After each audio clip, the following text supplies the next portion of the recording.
Hello, everyone. Welcome to tonight's Accelerate Yale webinar, Fueling Female Founders, a conversation with HearstLab, Priori, and Mental Canvas. Thank you so much for joining us. My name is Wendy Maldonado D'Amico. I'm Yale College class of 1993, and I am a director of Accelerate Yale and Yale Angels. Our discussion today is co-sponsored by Yale Law School and Yale Women. Accelerate Yale is a global community of diverse alumni and friends of Yale engaged in innovation, tech, and entrepreneurship. Our mission is to cultivate an active, inclusive ecosystem that thoughtfully promotes meaningful connections and collaborations, while also serving as the bridge between alumni and current Yale students.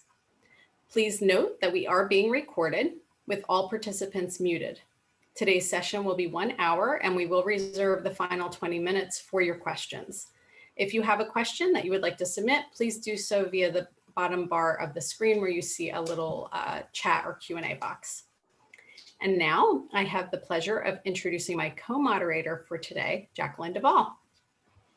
Jacqueline Deval is the Yale College class of '83, and she is vice president, publisher of Hearst Books, Hearst magazines, and she is responsible for book, ebook, and bookazine publishing for Hearst global brands, including Cosmopolitan, Delish, Esquire, Food Network Magazine, and Good Housekeeping among them. She is a scout for HearstLab, the division of Hearst Corporation that invests in early stage women-led startups. Her most recent bestsellers include Food Network's magazine's The Big Fun Kids Cookbook. And I would like to thank Jacqueline for sending a copy of that to my daughter. She was so thrilled when it came. We have a lot of cooking to do, as well as Hallmark Channel's Countdown to Christmas. She's also a critically acclaimed author of both fiction and nonfiction books, Reckless Appetites and Publicize Your Book, which Publishers Weekly called easily the most incisive and expert guide to book publicity ever. Born in England, she lives in New York City. Jacqueline, it is so much fun to co-host this event with you and HearstLab. Thank you so much for proposing this to Accelerate Yale. We're absolutely thrilled to host HearstLab and Priori and Mental Canvas today. So I do want to turn to our founders in just a moment, but I do think it would be really interesting for our audience to hear a little bit more about HearstLab and what it's all about. So can you give us a few details about HearstLab? Sure, I'd be happy to, and thanks for having me. It's really fun to be with this group. I love talking about HearstLab. I love being involved with HearstLab. It's a really great division at Hearst, and so it started about 5 years ago, and it provides cash investment and services to early stage women-led startups. And the companies we look at are in enterprise technology, data analytics, health, fintech, transportation, and media. But how it started 5 years ago, essentially a group of us in the building at the Hearst Tower got an email from Eve Burton, who's our chief counsel for the corporation. And she was recruiting us to help take part in supporting the launch, the very beginning launch of HearstLab. And you know, for people who are lucky enough to be around Eve, like most of us would like follow her, you know, all around the earth and back, because she's so inspiring and brilliant. And she made this invitation sound like a secret mission, which it sort of was, because it was trying to start something kind of under the radar and see how big we could grow it before we really kind of busted out to draw attention to it. But I look back at the invitation today, and she had, you know, 4 clear goals in mind, which remain the mission of the lab today. And one was to help close the gap in VC funding for women. Women, you know, they're getting 2%. Hey, maybe it went up to, you know, 3%, woo, of VC funding. You know, that's terrible. And so she really wanted to help close that gap, and also help founders build healthy, sustainable businesses that were scalable. So that was her intent. She also was determined to increase the visibility and the success of women at Hearst. And so by bringing women around Hearst into helping build and support the lab, she was also creating connectivity for women across different divisions at Hearst, and helping their own visibility. And there've been a number of promotions for women involved with the lab, but partly as a result of becoming more visible by being involved in the lab. Also, obviously, to create value from the Hearst Lab investments, and then also to bring culture of entrepreneurship and innovation to Hearst.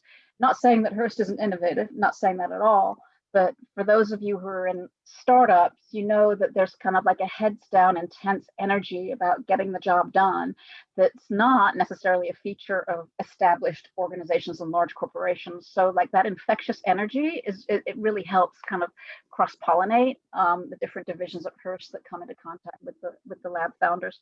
So in those 5 years, we've invested in 31 companies, and these are approaching a total valuation of $700 million now. So this is kind of great, right? The lab has a structure for success to support the founders. So once a company is accepted in the Hearst Lab, in exchange for Hearst taking some equity in the company and then investing in the company, Hearst offers a 12-month program with office space in the Hearst Tower, as well as access to leadership and resources across Hearst's 360 plus businesses. And the reason we want that connectivity with one of our businesses is that we want to help the business grow and scale. And so we want some native expertise on our end to be able to inform the founders as they grow their companies. The Hearst Scouts, of which I'm one, is, and there's several hundred of us at this point, are part of what Eve often calls the secret sauce in the Hearst Lab effort, because we help share our networks, our time, our expertise to support the companies, to vet companies applying to become Hearst Lab companies, and so it's kind of we're all foot soldiers on behalf of the lab. The lab itself does have a full-time staff, which are dedicated to UI and UX and DevOps and data security and that. And then also the founders have access to legal advice, which is, of course, really important as they're establishing their businesses and entering into partnerships and agreements. And so that's been invaluable for many of the founders. The applications to Hearst Lab are accepted on a rolling basis. So it's not like there's a cohort at any one time. People sort of cycle in and out of the program. And the essentials for us, it has to be women-led, women-founded. The product needs to be tech-enabled. Again, the connectivity to a team at Hearst, and it's pre-Series A. And there needs to be some kind of live prototype or demonstration of a revenue stream that's already started to become proved.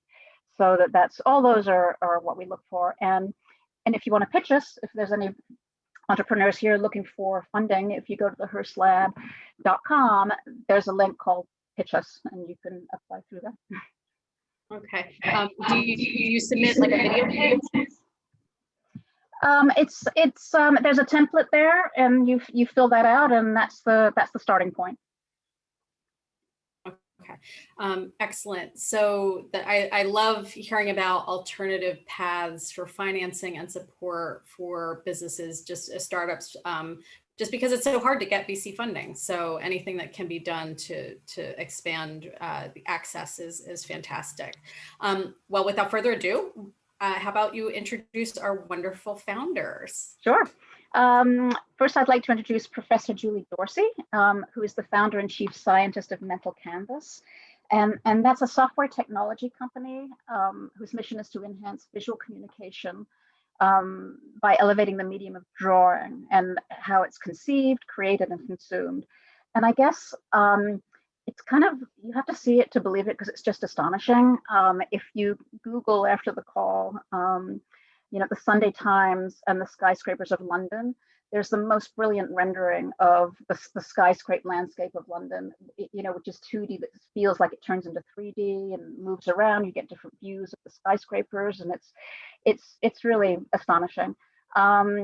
She's also the Frederick Beinecke Professor of Computer Science at Yale, and before that had been at MIT. She's won a whole bunch of awards and fellowships, and she holds 15 patents.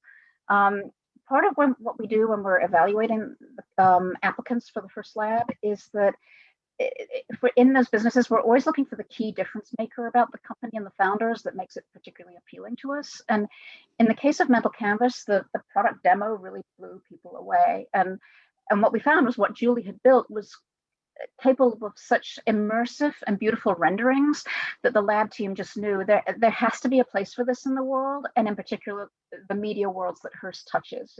And so the big driver for us with Mental Canvas was just the sheer creativity and kind of the wonder of possibility that came with it. That's the story of Mental Canvas coming to HearstLab. And then next, I'm pleased to introduce Basha Rubin and Mirra Levitt, who were classmates at Yale Law, and they are co-founders of Priori. And this is a legal marketplace that changes the way in-house teams find, hire, and manage outside counsel using data and technology. Basha's the CEO, Mira's the chief product officer. What I really like and I'm really intrigued by is that they got a Legal Rebel award, which is like, I wish there was a book publisher Rebel award, because that just sounds kind of amazing. I think this was for the work that they did with Hearst to really make a difference in the terms of the way that we hired freelance counsel. So again, in terms of looking at the difference-making element in the companies and the founders that we look at with Priori, we loved Basha Mira's really tight-knit partnership.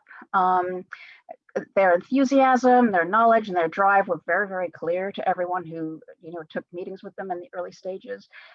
We believe nothing would stop them, and truly that the sum of them as a pair was 1 + 1 = 10. They were just kind of blew us away, and they'd already had a decent revenue stream that they built.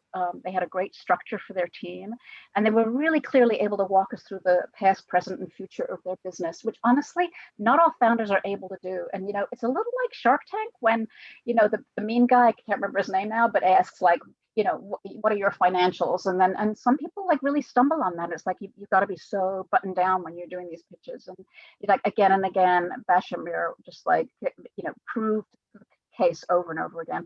And we also thought the fit with the OGC was a really natural one. And so for us, for Priori, the real difference maker was the team, along with their grit and determination. Really, really impressive founders. Excellent. So happy to be chatting with you people. Such an honor. Such an honor to have the three of you with us here today. So I'm curious. I'd actually like to turn to Professor Dorsey first. Can you tell us a little bit about the genesis of Mental Canvas? It's so different from anything I've seen out there, and I'm so curious to understand kind of how it came to be. Sure. And I'd like to just thank you and Jacqueline for co-moderating this event tonight. It's a pleasure to be here.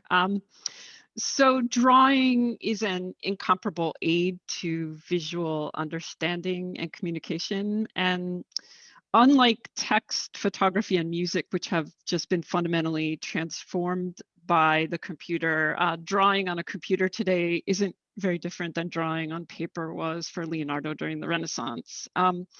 So post-tenure, I felt like I could take some big risks in my research program. And I had this kind of half-baked idea that drawing could be so much more than it is with pen and paper.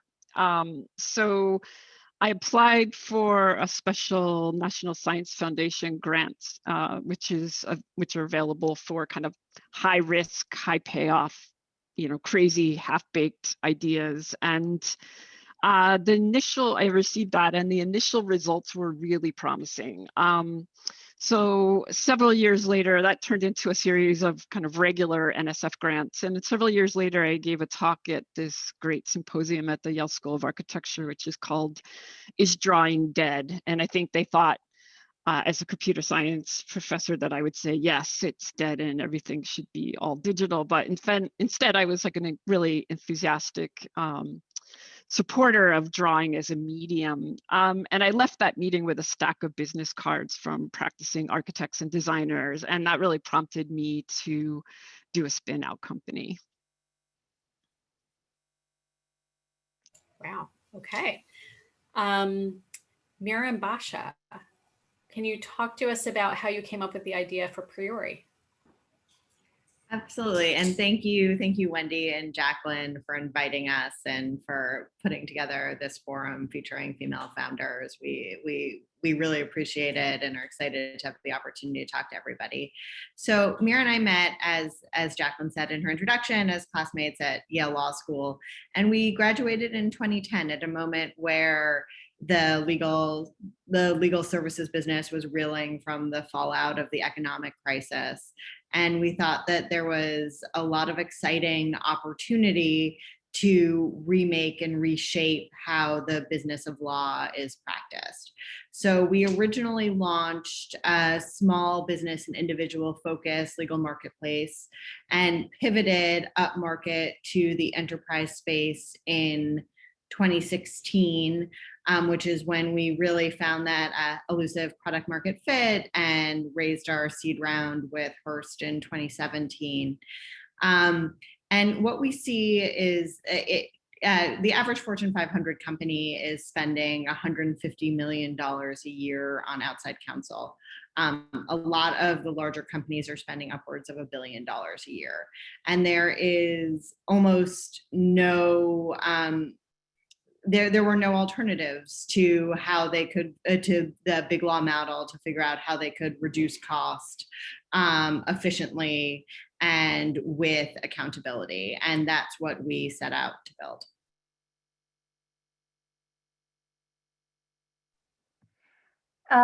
It would be great to hear if you have had to pivot from your original vision, or do you feel like the marketplace has supported the vision as you conceived it, and you've been able to carry through with that? Or perhaps there were other pivots along the way that might not have been about the entire vision, but sort of ways you thought you were going to approach the business, but then needed to shift. Yeah, absolutely. I'll take that one.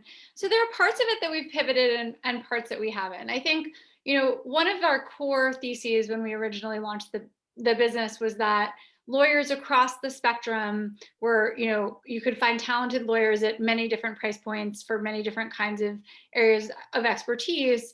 And the challenge was to find the right lawyer for the matter, and that there wasn't a great mechanism for delivering the right lawyer. And that in order to do that, you needed to learn a lot about the not just the law firm, but the legal professionals at the law firm. And that has stayed pretty core to our vision throughout. When we launched originally, though, we were targeting really only small businesses.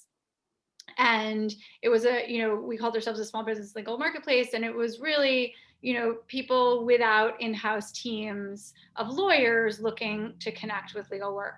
And I think that, for us, the big pivot was to realize that we were right, that it was very difficult to find the right lawyer for each matter, but that problem went much deeper and much higher up the legal spectrum than we realized, and that there was a market for our product at Fortune 500 companies in addition to smaller businesses. That's a great discovery. There was some pain along the way. It's all good in hindsight. Figuring that out was hard. And, I think one of the things that we realized was that, it's about product market fit. We were committed to finding ways to that matchmaking algorithm and to finding ways to deliver the right lawyer. And the question was, who really needed to find the right lawyer and who needed to find a lawyer? And it turned out that slightly farther up market, it was an optimization question, which our product was well suited to handle, as opposed to people who were sort of deciding whether to find a lawyer or not. Julie, could you address the pivot with your business? Yeah, so I wouldn't describe it so much as a pivot but rather an expansion of the original idea. So initially, I think what drove Mental Canvas was just an idea that drawing could be a much more powerful means for designing products and things, for conceptualization, ideation. And so early on, we found really strong product market fit in expected places, like, people doing storyboards for movies or people designing products like sneakers or buildings.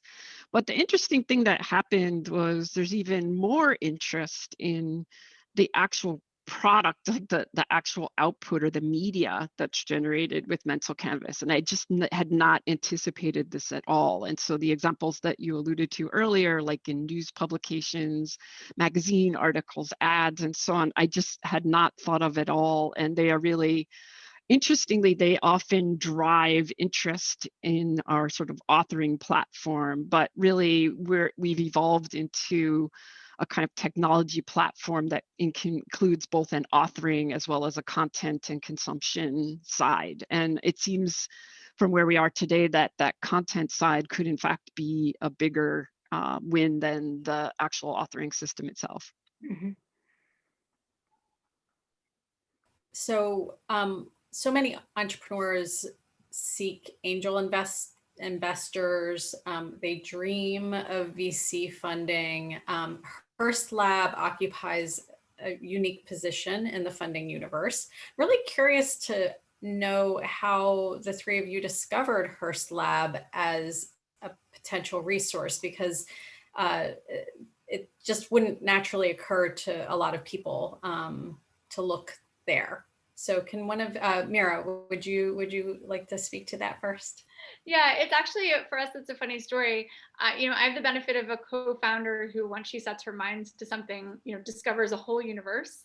But when we were fundraising, so we had a big long list of possible places we could raise from. But when we were fundraising, HearstLab was really just coming out of, coming into focus and doing publicity. And so that August, we actually read a Wall Street Journal article. And it was an interview about HearstLab and what it was doing. And so we applied cold off the website, and here we are. I think at the time, I don't know if this is still true, we were the first company accepted from a cold email, but I know that flow is one that the HearstLab checks regularly. And we were just kind of off to the races after that. And Yeah, so go ahead. I was just going to say, it was for us a really magical experience, because we had at that point talked to a lot of VC investors, and we kept hearing that you would find your dream investor and you would know when you connected with your dream investor. And, I think at that point we hadn't quite had that feeling where it felt like bringing this person into the room would add so much more than just capital. And the second we connected with the HearstLab team, the light bulb went off, and we turned to each other and we're like, oh, this is what it means. Being part of this ecosystem would be a qualitatively different thing than some of these other deals that we were considering. Julie, how about you? Thank you. So I actually read that Wall Street Journal article and I kind of had that in the back of my mind, but I didn't, at the time, wasn't raising funding, and Mental Canvas was really in the very early stages. But my neighbor is a entrepreneur and is the CEO of a medical device company. And one of her early investors has some strong connections to Hearst. And she introduced me to that person, and she had just toured HearstLab and was telling me all about it one evening. And so I looked at HearstLab again, and I, saw all these possibilities for, we're developing this new media type, and this could just be an amazing place to do that with all the connections. And so I also just applied cold off the website and got a response. I always tell you, like, don't apply for things. Don't contact investors, without an introduction. But actually, it really worked. Someone responded. We scheduled a meeting right away, and then things took off from there.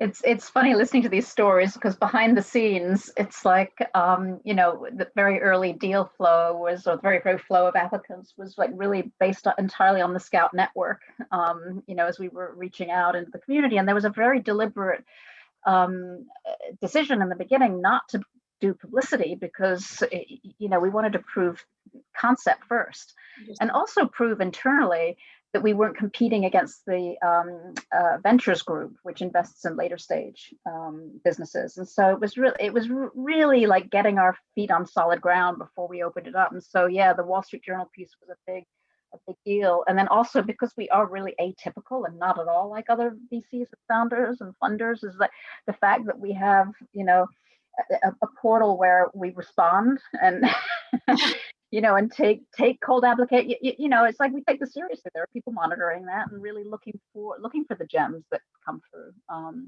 So it's interesting being on the other side and hearing what you have to say. But I thought as you were seeking capital, because you know, the founders often tell us that fundraising is a full-time job, and I've always marveled at how you know, how can you do the job of building a business and also try to raise money at the same time? I think that must be incredibly challenging.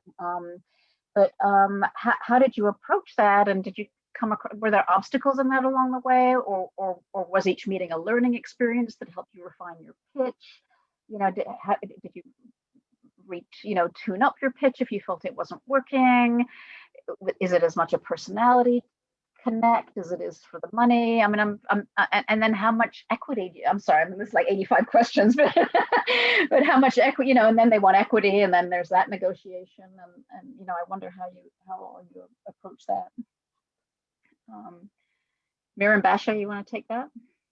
Sure, I'll start, and then Mira can chime in if she has anything that I don't cover. But Mira and I have raised twice. We raised our seed round in 2017, and we raised our Series A in the middle of the pandemic. We closed it in September of 2020.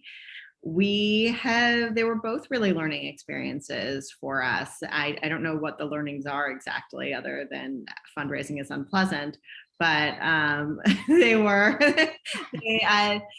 they were challenging fundraisers. They were both challenging fundraisers for a number of different reasons. So when Mira and I first launched Priori, we raised some friends and family funding, and that was it. But we weren't thinking of it when we initially launched as a company that would ever be venture backed. And that put us along a different kind of track. When we really found our product market fit, and we had a moment when we realized what an infusion of capital could do from a growth acceleration perspective, we changed course and decided to go out and raise a venture round. But by the time we'd gone out, we'd been a business that had been in operation for almost 4 years. And so we got a lot of strange looks because we didn't fit into anyone's thesis. We weren't a brand new baby company that they got to mold. And we didn't have Series A metrics, which is what they would have anticipated. Not that we were trying to raise a Series A, we were trying to raise a seed round, but that they would have anticipated for a company that had been around for 4 years. And so when we were raising our seed round, trying to figure out that positioning was a really significant challenge. We also just had the somewhat comical timing of both having babies in the middle of it. We closed our seed round 6 weeks after we gave birth. And that was an additional wrinkle when you have 2 pregnant female founders in their 3rd trimester coming into your office. I'm not going to say anything. So that was our seed round. We went out to raise our Series A in February of 2020. And we really wanted to position it to be an easy raise. As you say, fundraising is a full-time job. And we thought, we're going to raise an amount that we know we can raise, that our metrics more than support. We are not going to be aggressive here. We want the money in, and we want to get back to building our business. And the universe had other plans. We not only COVID, but there were 2 large businesses that were, or 2, no, I shouldn't say large businesses, 2 significantly venture-backed businesses that were in a similar space as ours, both of which announced they were essentially going out of business. And the week that we went out to fundraise, they were the only 2 businesses in what I would say the legal services space that were traditionally venture-backed. And every single conversation became about their failure rather than our success. And then we got very far with the fund. There was a term sheet on the table, and then COVID hit, and the term sheet was no longer on the table. And it was, the March to May period. the world was arid, despite the fact that everyone now talks about the fact there's more money being thrown around than ever before. It's the best capital environment. That's certainly true. It wasn't true at that moment. We wound up raising an absolutely incredible round. Hearst was remained involved, and then we had a number of other investors, both from traditional VCs, angels, and a law firm, Oric, who participated. But almost everyone in the round, in a significant way, has a legal background or a legal business background, which has been very accelerating for us. But there are some, we're now in the moment where we're thinking about when we're going to go out to raise our Series B. We've had a really extraordinary year of growth. And I do think that as you get later and later, the numbers matter more, the metrics matter more, but I can't say it's been a pleasant experience overall. Yeah. Just a couple of things from the experience I think we realized, and one tension I really want to highlight. There wasn't anything about Yale Law School that prepared us to think that in a fundraising context, we should look like everybody else. That's like not what they train you how to do at Yale Law School. But there is that tension where, a lot of, people reason by analogy. They look at things that they've seen before and seen succeed, and they want to see some of those qualities in you. And so I think it is important as you go out, and we certainly realize this, to figure out how you're telling your individual story and you as different than everyone else and uniquely qualified to win at this business, while also paying attention to the comps that they may reasonably put you against, and helping people towards the comps that you think are relevant and good, and getting ahead of the comps that are not. And I think we did not think that through, or just really understand that, certainly at the seed stage. And it was a little bit easier for us to do it at the A. I think it's one of the reasons that, while the fundraising environment obviously during the pandemic last summer was terrible, we were able to pull it out because we understood that we needed to have that kind of discipline. I think the other thing is that, a lot of, VC Twitter is always talking about the value of the pitch meeting, even if you don't get the investment. And I will say that while some of those pitch meetings I wouldn't say are valuable or will have lasting value, a few of them did, and not just from people who invested, right? So we had one memorable pitch meeting where we workshopped a particularly difficult concept, and it went for a long time, and it was an intense and exciting and exhilarating meeting. He did not invest, but it really moved us forward and helped us understand how this idea might help accelerate the business significantly. And so I do think there are a lot of lessons to be learned in those meetings. And then obviously there's the meetings that you just were like, that's terrible, let's move on. Yeah, with people with dead eyes, and it's just like from the beginning, this is just not going to happen. Yeah, I wish there could just be a button where you agree at like 8 minutes in, you're like, this is not going to work. Yeah. I value my time and you value your time and we value each other's time. And could we just agree? There was one memorable meeting during this last fundraise where the VC, a man, lectured us about our cap table and it argued that we didn't understand it. And Mira was like, excuse me, I was a banker at Goldman Sachs and then a practicing venture capital lawyer for a number of years. So I'm pretty sure I understand what I'm saying. And of course, this person was wrong, but there are definitely those meetings too. The joys. Julie, what about you and your fundraising journey? So right now we're between seed and Series A. We'll be raising our Series A in the fall. It's a tough go doing fundraising.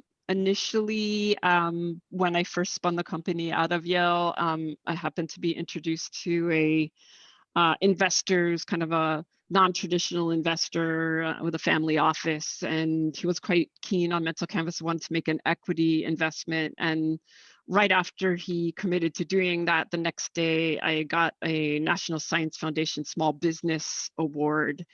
So that is non-dilutive funding, and again, sort of set up to fund new, hopefully or potentially transformative technologies. And so that was the right route for us at the time. So before I joined HearstLab, I was actually raising a seed round, and at that point had some early customers and so on. So started the process of meeting investors, and it's kind of hard. Like sometimes, like Mira was suggesting, there were times when you just wanted to leave. Like it was clearly not going to work. And others were more positive. And as we started to get some traction with a couple of investors, I entered Microsoft Ventures, or M12 Ventures, with a couple of partners, announced this big female founders competition for B2B startups and founded by women. So I saw this and I thought, well, like I'll put in an application. And like almost 2 weeks later, I learned that, out of hundreds of applicants, we were one of 10 finalists. And so we went through it, the whole pitch meeting, and then we're selected as a winner. So that basically took care of our seed round. And then at that moment, we joined Hearst, where Hearst rounded out that seed. But I think fundraising is really hard. I had, a number of kind of odd experiences. Like I remember one investor kind of pressed me on, how do I know that this technology is new? And it's like, well, that's my job. So it could be really hard at times. But I think, like Mira and Basha noted, I found I learned from most of the pitches that something came out of them. Sometimes it was critical questions. Sometimes, though, there were moments when there was like questions about core, like competence, which were hard, and you sort of feel like you're kind of fighting an uphill battle just to get to be able to talk about the business. But it's for sure, it's full-time and very, very challenging work, I think, for anyone. Can I just say one other thing? I think I love, Julie, your point about just normalizing it being difficult. I think there are a lot of stories that you hear from founders who are like, oh, I just showed up and 2 weeks later I had 6 term sheets and this is great and you just have to go in strong. And I think that may be true for a lot of people, but it's been interesting to us as we've talked to very, very successful founders who are very far along, and they talk about their seeds and their A's, and often those stories are not rosy. Right? People who've had incredible exits who talk about talking to like 150 investors for their A. And I think it's really quite normal. And like you're saying, Julie, sometimes it's the weird thing that you apply to that ends up getting you across the line and then gets you into a world where people are seeing you more often. I think the only other thing I will say, which is something that Basha is fantastic at and is always bringing me along to, being part of the community also really, really helps. I think when we were going out for our seed, we had not been part of the community. We didn't really know people. It was the first time they were meeting us. And I think there's once you're talking to some people, there's more possibilities to meet the right people and be put, this person introduced you to that person, introduced you to that person. And some of those conversations are just good along the way, and you meet great people, and others of them, you meet the right investor. And I think that's another thing we certainly learned with the seed versus the Series A. How do you know when you're ready to go the next? Oh, sorry, Wendy. No, go ahead, Jacqueline. Go ahead. How do you know when you're ready to do the next raise? Like, what's the, especially since it's like not pleasant work, and so I could see like wanting to put it off.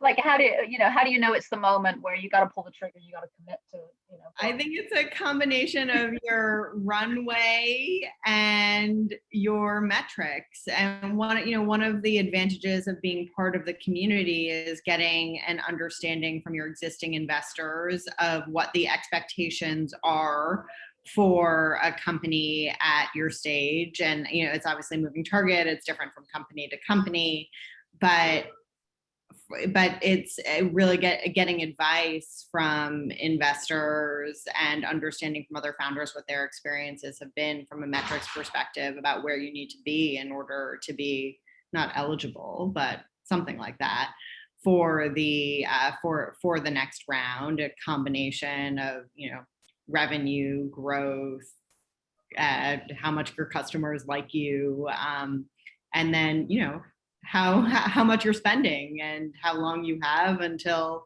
you don't have any money left to spend, I think is the calculus that you're constantly running and rerunning in your head.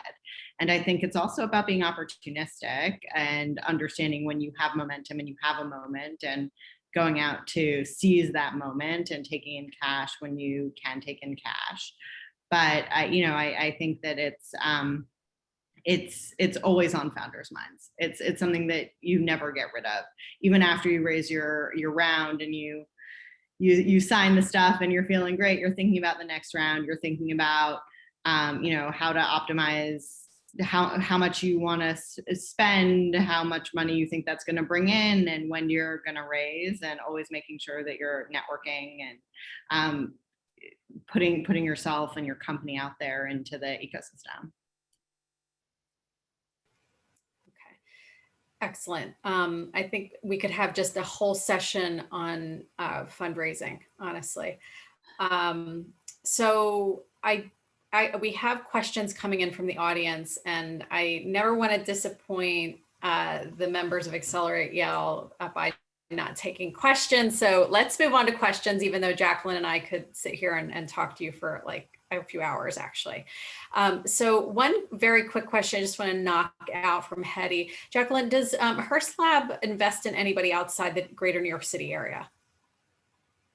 I'm not sure what it's going to look like once we return to the office, because obviously we've been all working remote for the last year. But the lab has required that if the founders weren't based in New York, that they relocate to New York, and people have moved to New York in order to have the experience in the tower. I mean, part of what we bring is connectivity to our other businesses, and being present among those businesses is important. I think we will probably return to that. We also have investments in London and in the Netherlands, but the core focus is New York City. Okay, all right, thank you for clarifying that. Tara had a question for Julie. Julie, did you ever consider taking on a co-founder? Yes, I think, I haven't really found the right kind of partner to pursue Mental Canvas, but at some point, hopefully I will. But for now, and for most of this, it's been, sort of me and the team. But yeah, I think, it would have been ideal, I think, if I had had a graduate student working on this who was passionate about starting a business. That would be sort of the perfect combination. But that wasn't the case. So, it seemed, like an opportune time to try to spin this out. And, ideally, down the road, maybe I'll have a co-founder at a later stage. One question. That question actually came from Heidi Fung. I'm sorry, Heidi. Just to follow up on that, and I actually would like each of you to rapidly answer this. How have you found the time to grow your businesses? I mean, Julie, you are a professor. Mira and Basha, your mothers. I remember when my daughter was tiny and how time consuming that was. A startup it can be so all consuming. So can each of you just speak to how you have been able to carve out time to grow your startups? Julie, why don't you go first? So I also have a small child, and it's, really hard to balance everything. But I think just you have to make time for family and the other kind of aspects of your life. But certainly doing a startup is all consuming. It can take all of your time and then some. So I've found, trying to time box things, really saying like, this is, and I have an hour and absolutely has to be done by the end of the hour and things like that. I've just become very disciplined about managing many, many different tasks, but it's it's hard, but it's also really, really important to have a life beyond the startup, because inevitably the highs are really high when you're in a startup and the lows are really low. And so you need that kind of environment around you to support you along the way. Yeah, Wendy, with apologies, I just have to make the point that nobody would ask a man how they balance being a father or parent with starting a company.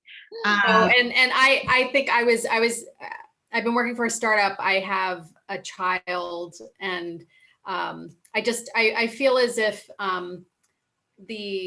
just to kind of insert a personal note here, the pressures on me as a mom and a caretaker, in addition to working at a startup, I'm not the founder, right? But I have felt crushed by the competing demands on my time. You are all founders. So I was just kind of curious from my own personal perspective about that. And I think just the broader general question is for any founder, how do you not get sucked into the vortex of literally every waking minute spending time? Definitely. So that's what I was going to say next, which is that's a challenge that every founder faces, and particularly every founder that's a parent. And I don't think it's a bad question to be asking women at all. I just also think it's a question that we should be asking our male counterparts, and that is that's the path to equality. So it was not meant as it's a bad question to be asking, but just no. I get it. I get it. That's totally fair, Basha. But that said, I think that it is, Mira and I think we're thinking, she mentioned it was the same conversation that we had with a successful founder who said, when I was doing this, I didn't have a family and I was out drinking every night because I needed a release. And I think that that's part of the conversation as well. Everyone needs a release. Everyone needs something else. And in many ways, I feel very lucky to be doing this when I have a family and when I have people to be a bulwark against the highs and lows of founding a company, as opposed to being alone. So I think of it as a real benefit, not as a problematic moment in life to be doing it. I also think, so one of the things to me, so obviously this is very intense. There's a lot of work. It's, you're not fungible. All the things that I wanted out of a job, it's giving me. It's like incredibly interesting to think about every problem. Everything matters, and it's everything all the time. But what I do have that, I think it's also about your comparison set, right? If I wasn't doing this, I would be, gunning for partner at a law firm, or maybe have gone to some other. You would already be partner at a law firm. Yeah. I want to be modest. I have to be modest for you. But I would have very little control over over when those hours were worked. And what I have now is a lot of control over that. And that has allowed me to really make the time count when it counts. So my kids expect to have breakfast with me. They expect to have dinner with me. They expected that before we all were in the same house all the time. And that was a decision that I made, that my hours would be structured such that they could rely on me for those times, except if we had an event. And then I would work after. And for me, having that control has really helped, and has allowed me to be present with them at the moments that make sense for them, and not have those, not feel like I'm missing them. And that was actually something that I saw for the first time. One of my professors, actually my small group professor at Yale, was, was strict about this. He left the law school at 6, and you did not hear from him until 10 p.m. at night. And at the time I didn't really get it, and now I really do. I love being able to take that time and then plug back in. And that has been a critical strategy. The other strategy, I will say, this is a nod to Hearst Tower. So when Basha and I joined, what the general strategy is taking advantage of all the hours of your day. But when Basha and I joined the Tower, we were both nursing mothers, and the Tower, one of the things Hearst offers is access to the health facilities there, which have a pumping room, which you can double book. And we would have pumping meetings for the first year that we were at Hearst. And our schedule was the same, and we would just pump and have whatever meeting we would have typically had. And it was just, an example of needing to deploy that time in ways that made sense, but also feel sort of creative and energizing, that you're, reclaiming something that might otherwise be difficult. So for those interested in life balance advice, now that my children are a little older, yours will enter the years where you can turn them into your mini servants, and they will. Because today, lying on the couch, it was like, oh, can you get me this? Can you get me that, please? And they're quite willing. So, it does turn around. Those great kids. Older than his kids, exactly. So I wanted to ask you, and Lisa Burton's in the audience, and so waving hello to Lisa. And she says, "Great job, all. What's next for each of your businesses, and what could this group potentially be helpful? Introductions, investment. What do you have what asks do you have on the horizon that you want to air here?"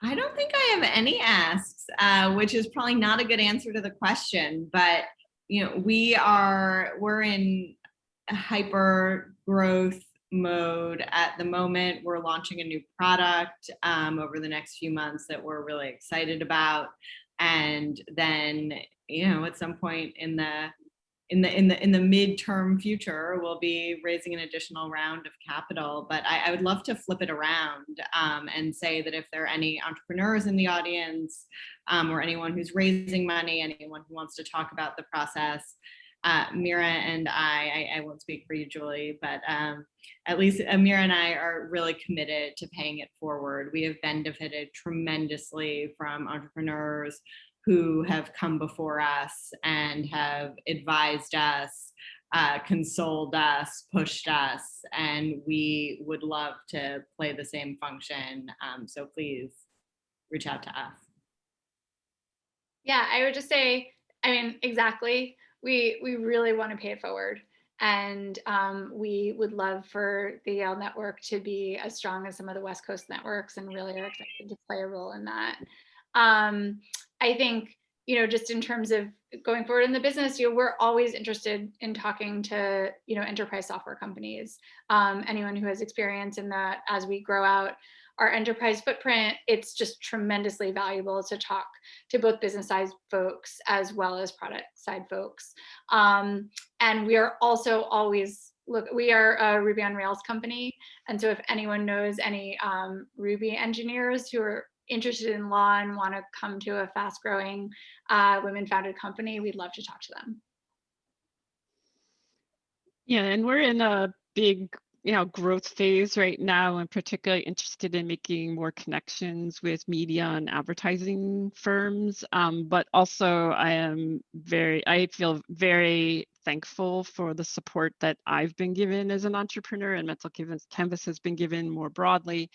And I'm absolutely committed to helping others and talking to people who are just getting started and want some advice. That is so generous of all of you. Thank you. So I'm going to just lob out one more question that we have, and this is going to be sort of a rapid fire round robin since we're winding down here.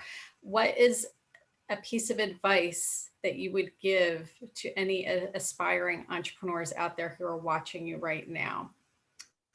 And I will let Mira go first. Just lean into enjoy the highs and expect the lows and push through both. I think Julie said this, there's a lot of grit needed here.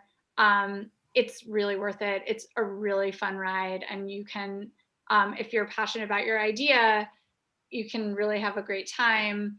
But I think expecting that you'll need that grit and that toughness is an important expectation setting. I think the only other piece of advice I would say is you really need to love what you're building. You're going to spend a lot of time with it. You're going to need to stick with it. And you should not be sort of casually interested in your business. It should be something that you're excited to build and you think could become a, excellent company, however you're defining excellence, but that you want to be the person building it.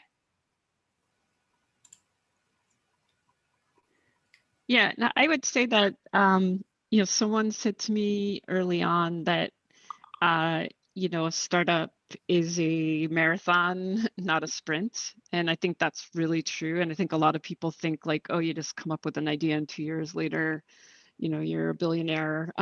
It's not easy. It's really challenging, but also incredibly rewarding to take an idea that you have. And so I've published a lot of research, but actually to see something out in the world that's being used by people is really, what drives me forward. So doing a startup is not for the faint of heart, but I think if you have to believe in what you're doing and surround yourself with advisors who will be there for you when the going gets tough to help encourage you to continue.